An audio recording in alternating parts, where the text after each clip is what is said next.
Amén, mis amados hermanos, Dios nos bendiga en esta noche. Mire, quiero leer en San Mateo capítulo 16. Ahí en el versículo 13 nos habla de la confesión de Pedro. Bien, leemos de inmediato. Mire lo que dice. Viniendo Jesús a la región de Cesarea de Filipo, preguntó a los discípulos diciendo: ¿quién dicen los hombres que es el Hijo del Hombre? Ellos dijeron, uno Juan el Bautista, otro Elías y otros Jeremías o alguno de los profetas. Y les dijo, ¿y vosotros quién decís que soy yo? Respondiendo Simón Pedro, tú eres el Cristo, el Hijo del Dios viviente. Entonces le respondió Jesús, bienaventurado eres Simón, hijo de Jonás, porque no te lo reveló carne ni sangre, sino mi Padre que está en los cielos. Amén. Quiero enfocarme en el versículo 17. Fíjense cómo el Señor le dice a Pedro, bienaventurado eres Simón, hijo de Jonás, porque no te lo reveló carne ni sangre. Bien, una revelación no es más que algo que está de manera oculta, o sea, existe, pero falta revelársele a algo. Por ejemplo, la palabra de Dios está escrita en la Biblia y nosotros sabemos muchas cosas de lo que nos dice ahí, ¿verdad? Nos habla del amor, nos habla del perdón, nos habla del fruto del Espíritu Santo, nos habla de la vida eterna, ¿verdad? Nos habla de la muerte y hay muchos temas en cantidades que nosotros hemos oído hablar a otros predicadores.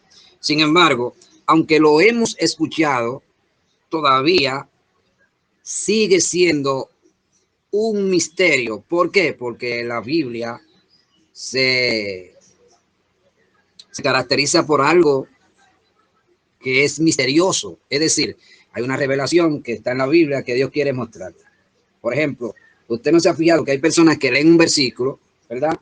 1, 2 y 3 veces y de repente lo leen un día y el Señor le abre el entendimiento y le revela cosas nuevas a través del mismo versículo o del mismo capítulo, etcétera. El fin es que la palabra de Dios es revelación y cada día ella misma nos revela el misterio de Dios.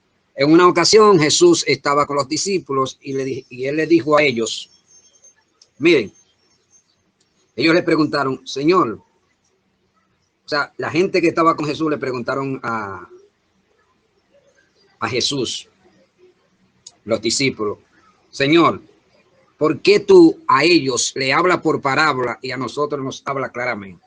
Y él le dijo, porque a vosotros os he dado a revelar los misterios del reino de Dios. O sea, que cuando hablamos del reino de Dios, del evangelio, de la palabra, es un misterio donde Dios de manera constante te vive revelando cosas nuevas. Ahora, esto se logra cuando usted trata de que el Espíritu de Dios sea quien gobierne su vida de manera total. O sea, no puede vivir para la carne, no puede vivir para sus propios deseos, su propia forma de pensar, de ver las cosas. No, tiene que estar dirigido de manera total por lo que el Espíritu de Dios hace en usted y lo que le dice la palabra. Entonces, partiendo de esta perspectiva, ya usted va a tener ciertas revelaciones que Dios te va a dar a través de las Escrituras. O sea, no estoy hablando cosas de que usted se sueñe un sueño, o que venga un profeta y le diga cual cosa, o, ¿verdad? O que tenga una visión. Sabemos que Dios habla de esa forma, pero yo no me refiero a ese punto. Yo me refiero a que la revelación más emblemática, ¿verdad? Y más poderosa que los creyentes pueden tener es la palabra de Dios. Por eso fue que el apóstol Pedro le dice a la iglesia, miren, nosotros tenemos las palabras proféticas más seguras, la cual estamos bien con estar atentos como una antorcha que alumbra en lugar oscuro. O sea que, basado en esta perspectiva, nosotros siempre vamos a recibir una revelación de parte de Dios basada en las Escrituras. Por eso que usted ve que el hombre y la mujer de Dios no improvisan cuando van a predicar un mensaje. O sea, usted no se pone a ensayar allá delante de un espejo y dice, yo voy a decir aquello, voy a decir lo otro, lo voy a hacer así. No, no, no. Usted ora a Dios, enfoca el tema, ¿verdad? Hace la introducción, le hace el desarrollo y la conclusión. Pero dependiendo cómo usted se vaya trazando en el transcurso del mensaje, Dios va a ir revelando. Dios, vuelvo y repito, Dios va a ir revelando lo que usted quiere hablar.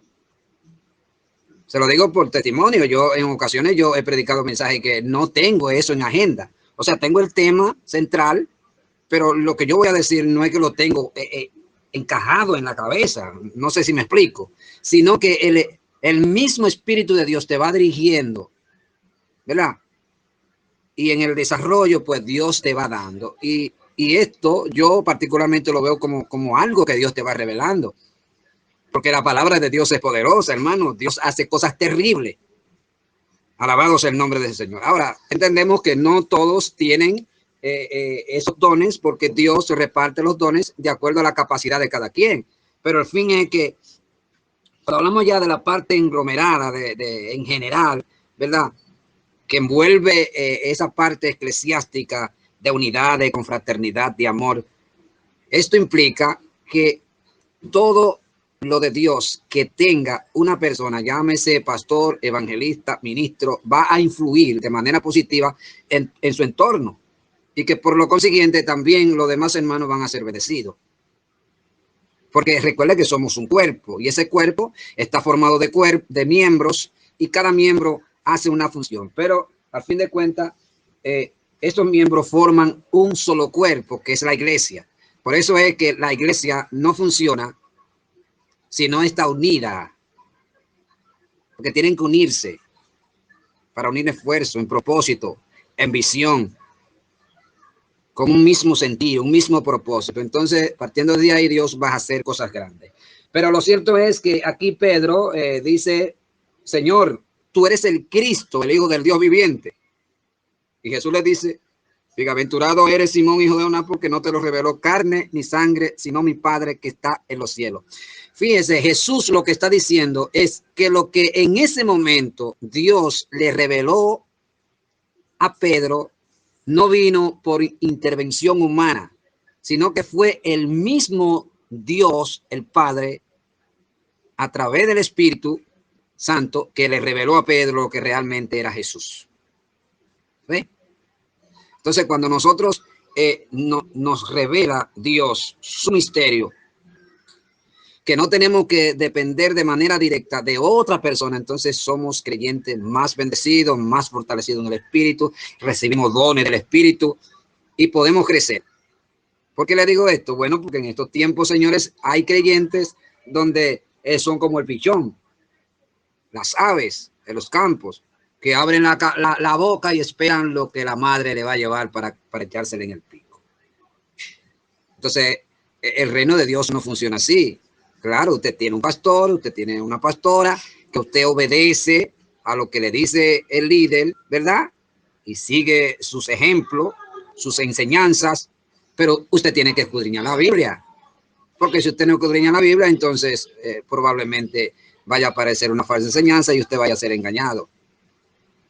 Por eso es que el líder está llamado a ser transparente. Cuando usted es transparente, entonces la gente dice: verdaderamente este hombre de Dios. Pero lo cierto es que aquí el mismo Dios es quien le revela a Pedro quién era Jesús. Y en consecuencia, nosotros como creyentes tenemos que provocar que el mismo Dios sea quien nos revele quién realmente es Jesús, ¿verdad?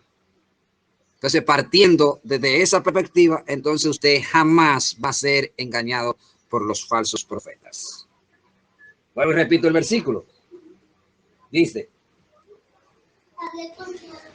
bienaventurado eres, Simón, hijo de Jonás, porque no te lo reveló carne ni sangre, sino mi Padre que está en los cielos. O sea, en esa revelación, cero intervención humana. Fue el mismo Dios quien reveló a Pedro quién realmente era Jesús. Amén. Entonces en el versículo 18 él dice: y yo también te digo que tú eres Pedro, y sobre esta roca edificaré mi iglesia, y las puertas del Hades no prevalecerán contra ella. Eso es lo que le está diciendo Pedro, que sobre esta roca él iba a edificar su iglesia. Pero ¿cuál roca? Señores, está hablando de la roca misma, que es Cristo. O sea, no se refiere a Pedro en sí. Cuando Cristo dice: sobre esta roca edificaré mi iglesia, está hablando de él mismo.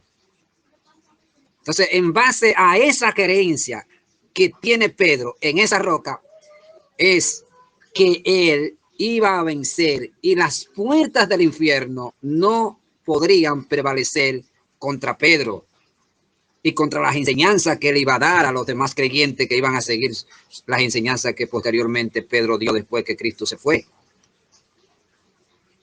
Entonces, en base al poder que tiene esa roca que es Cristo, es que la iglesia está fundamentada.